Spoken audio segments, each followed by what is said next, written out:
This next conversation is one that I have been looking forward to for a long time. It'll be my first conversation here live together. I'll tell you a little bit more about the story in a minute, but I think right now I'm just going to move right to it and invite my friend, special guest, Mr. David McAlvany. Say, David, come on up and let's take the stage together. So the way I first became connected in any way to David McAlvany was through this book, The Intentional Legacy. Here's what I found. When I got a copy of the book and I started reading it, I couldn't put it down. And it was speaking to me. My father was diagnosed that year with esophageal cancer. Lived a great life, was healthy as can be at 87 years old, and he was diagnosed with esophageal cancer. He passed 6 months later. I shared this book with my father. I told you that last year when we had a chance to meet.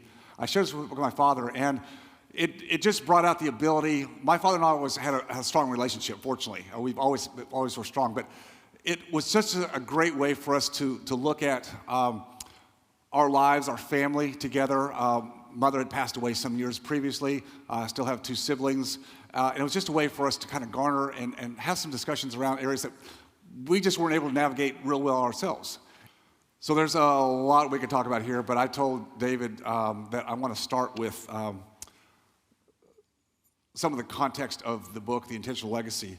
And I want to relate first to the fact that you brought your daughter Tess, who's one of 4. She's 12 years old, relatively young, speaking, but I think that has to do with where you started with your father, because you make mention in the book that at age 6, you were giving a talk to, I don't know what kind of group, about the topic of inflation. Imagine that. At age 6, he's talking about inflation. Well, how relevant to today that is. But you mentioned in the book that that's because you revered your father, such a great role model in so many respects, and you got to kind of ride along his coattails as he was going through business. Give us a little of that context, because people don't know that if they haven't read the book. Yeah. Well, my dad started on Wall Street in the 60s and took an interest in precious metals as a way of solving an inflation problem. A lot of fixed income clients that were dealing with rising inflation rates in the late 60s and early 70s. And so he did a lot of traveling, went to South Africa 25 times. I was able to go with him 4 or 5 times before I was age 12. And we traveled all over the Middle East, Europe, Africa. And it was an opportunity to learn about how the world works from a geopolitical perspective, from an economic perspective. It was an opportunity to spend time with my dad, and I didn't realize what I was learning. I don't know that I was really absorbing all that much at age 6 or 7 or 8. But there's things that leave an impression, and getting to spend time with a group of adults that are trying to solve problems for their own portfolios or whatever else. That's the world I grew up in. And part of the reason I wrote the book is that we've dealt with tens of thousands of clients through the years. We celebrated our 50th anniversary last year as a company. And after 5 decades and tens of thousands of clients, we've seen some families get it done right.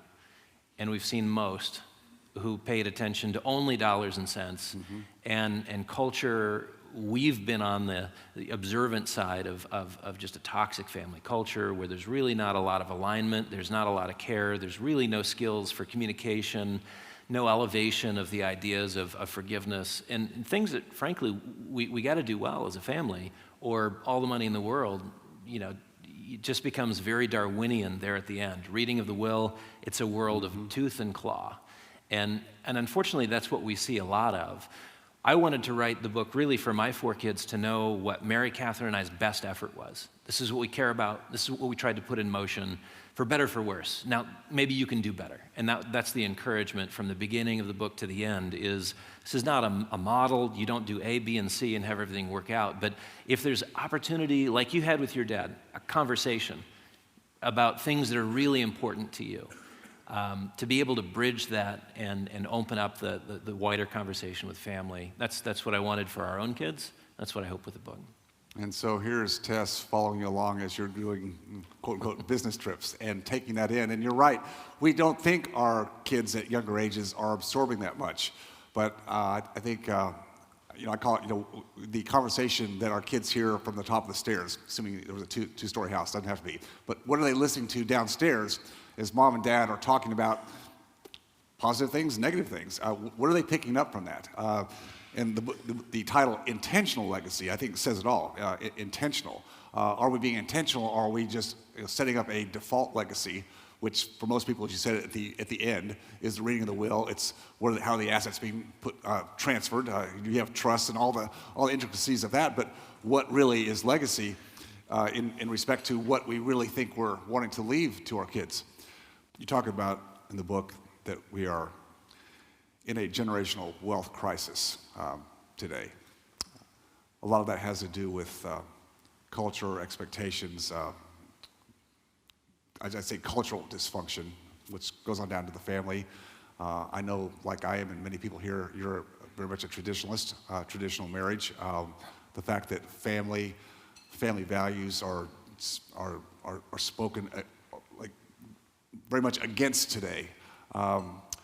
How do we bring that back together? Certainly, we can do what we can within our own family, but I know you're an advocate for what you believe, as other people are here. How do we take on a world that's trying to turn things upside down from what many of us grew up believing? I think we can look at any problem that is sort of monumental at scale. $31.5 trillion. It's a big number, total debt here in the U.S. We got there a dollar at a time, and there is no real big way of solving it. Yeah. We can chip away at it. And I think when we look at the things that, if you're talking about development of family culture, you got to focus on the little things. It's the little things that in aggregate either give you something that's absolutely amazing and beautiful or an absolute terror. And so how you invest in relationships. That's a lot of what the book is about, is if you consider your life like a balance sheet, you've got resources that you're managing. Some of them are real, tangible, land, stock portfolio, right, what have you. And there's other things that are intangible in nature that you're managing too. And it's the stuff of forgiveness, it's the stuff of loyalty, it's how you laugh together, it's how you play together, it's the things that you love doing that define your culture.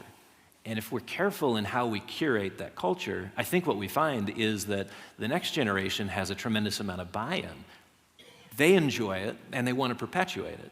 It's one thing to say we've got a problem with culture and then sort of hop up on a soapbox and just pound the table. I wish we had what we had. Nostalgia won't save anything, but we can do something, and it's these little investments, whether it's, being the hub for the weekend barbecue, or where we gather, we laugh, we play cards, what are those things that you just, in the minds of your children and grandchildren, you can imagine in the future what has created their nostalgia. That's what you're doing, is you're reverse engineering future nostalgia and feelings of loyalty and togetherness. Put that in motion. To me, the big solutions, the policy measures, a lot of my dad's friends were in Washington. A couple of them ran for president. It's been interesting to me to see sort of the big splash, and if we just do this policy, everything will be fine. You can look at a lot of poverty issues and say it comes down to fathers not showing up. Yeah. I'm not meaning to simplify, but if there was a demonstration of commitment all over the home, we wouldn't have the macro issues. Right. So I think we solve the macro at the micro, and we can be very visional about what we want for our families, and actually very reasonably put in motion something that bears fruit and gives life in our own generation and into the future. Yeah, very well said.